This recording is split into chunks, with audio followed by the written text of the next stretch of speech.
xoş ovqatına, kövrək sədalarına, 228 nömrəli tam orta ümumi təhsil məktəbinin işığına toplaşan hər kəsi salamlayıram. Xoş gəlmişsiniz.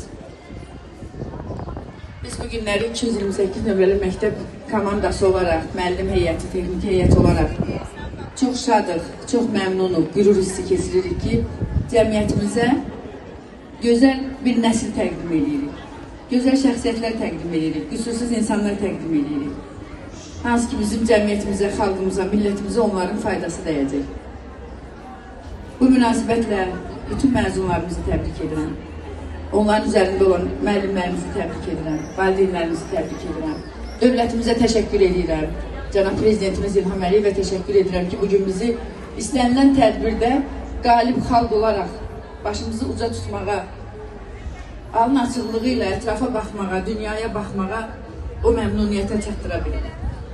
Allah ulu öndərimizə də rəhmət etsin. Uşaqlar, sizə bir tövsiyəm, ulu öndərimiz Heydər Əliyevdən, Cənab Prezidentimiz İlham Əliyevdən örnək götürün. Onların şəxsi keyfiyyətlərindən, onların idarəçiliyindən, onların insanlığından, onların diplomatiyasından, bütün həyatınız boyu istifadə edərsəniz, örnək götürərsəniz, mütləq şəkildədir ki, ölkəmizə, millətimizə lazımlı, faydalı şəxsiyyətlər olacaqsınız. Həmçinin sizə təlim tədrisinizlə məşğul olan, sizə dərs deyən bütün gözəl müəllimlərdən örnək götürün. Bir həyatınız boyu örnək götürün. Bugün mən də bir məzun valideyniyəm. Mənim evladım Ayan Rızazadə bu günləri 49 nömrəli liseyin məzunu olaraq məktəbi bitirir. İndi o da sizin kimi məzunların sırasında dayanıb. O bizim məktəbimizin bir zamanlar şagirdi olub.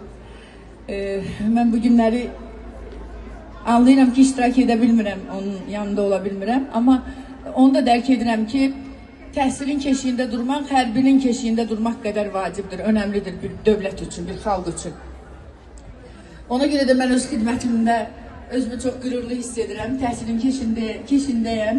Evladımın yanında olmasam da qəlbim onun yanındadır. Buradan Ayanı təbrik edirəm. Onun timsalında ölkəmizdəki bütün məzunları təbrik edirəm.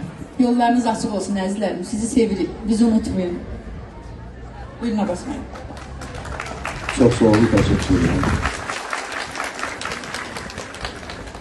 Əziz, mehriban məzunlar, hörmətli, bizim üçün dəyərli olan şəhid ailələri, qazilərimiz, onların yaxınları və həmişə bizim qayğımızı çəkən, qayğıkeş müəllimlərimiz. Sizi bu gün münasibəti ilə səmimi qəlbdən hər birinizi təbrik edirəm. Arzu edirəm ki, bütün ailələrimiz, bütün gələcək nəslimiz bu uşaqların timsalında, gənclərin timsalında həyatlarında heç vaxt büdürəməsinlər.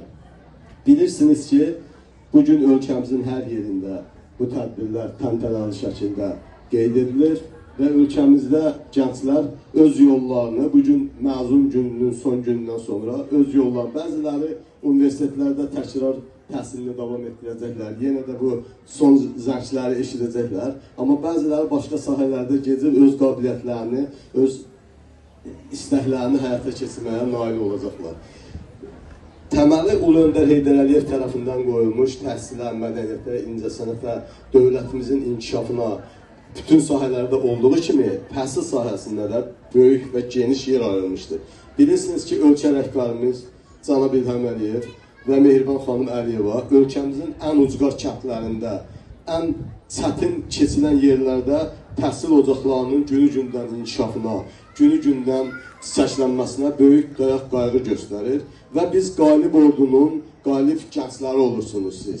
Bu günləri ölkəmiz istənilən məkanda, istənilən dövlət qurumları, beynəlxalq aləmdə Azərbaycan dövləti və dövlətçiliyi çox yüksək mərtəbədə durubdur. Bunun bariz nümunəsi olaraq bilirsiniz ki, Davos fondunda, digər tədbirlərdə, ölkəmizin Cənab Prezident Ağ Evdə belə olanda, digər ölkələrdə olanda bunun çıxışları bütün prezidentlər üçün nümunəvi bir çıxış olubdur. Əksəriyyəti bizim ölkəmizin gənclərindən, yəni sizlərdən, bizim hərbiçilərimizdən hətta müharibə aparmağa belə məhəttəl qalıblar ki, Azərbaycan kiçik bir dövlətdir, balaca bir dövlətdir, amma bunların şücaətinə bax. Bizim 44 günlük vətən müharibəmiz dünya tarixində yeni tarix yazdı. Bütün böyük ölkələr bizim təcrübəmizdən istifadə edərək digər yerlərdə apardıqları müharibəni çalışırlar ki, bizim ordumuz kimi aparsınlar, amma buna nail ola bilmirlər. Qarabağ Azərbaycandır. Ölkə rəhbərimiz hər çıxışında dediyi kimi biz qalib ordunun qalib vətəndaşlarıyıq. Siz də əziz gənclər, mehriban müəllimlər və kollektiv Səkinə xanımda başlamaq şərti ilə baxıram ki, burada çox gözəl ab-hava var məktəbinizdə. Məktəbiniz günü-gündən inkişaf edir, səlqə, səhman, davamiyyət, hər şey öz qaydasındadır. Bundan ancaq fəxr eləmək olar. Çox sağ olun, çox var olun, çox vaxtınızı aldım. Hər birinizə təşəkkür edirəm. Əziz gənclərimiz, yollarınız həmişə belə parlaq olsun. Çox təşəkkür edirəm sizə, sağ olun.